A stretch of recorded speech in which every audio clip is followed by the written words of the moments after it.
madaxdan qiimaha la madaxweyne la fariisteen 3 saac inaan wadadii ka iimaanaysay laama ijaara ilaa ay aadaysay Isiolo laami la saarayo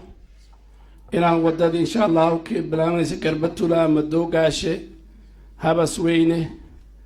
Samatar Wajeer Kutulo ilaa Mandera tagaysa iyadana bisha 12 Ilaahay inuu dhagax dhigi doono sidii aan korontadii Wajeer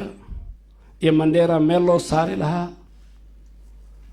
sidii xafiiska baasaboorka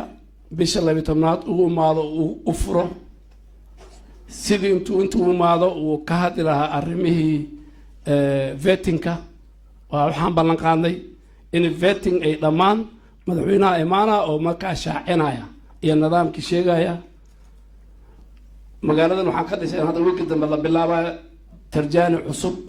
tarjaaniga waa duqoobay waa condemned marka tarjaani kale cusub oo laba wada leh ayaa laga dhisay rabaa mashruuc fara badan ayaa loo sameyn rabaa xagga dhaqaalaha xanaanada xoolaha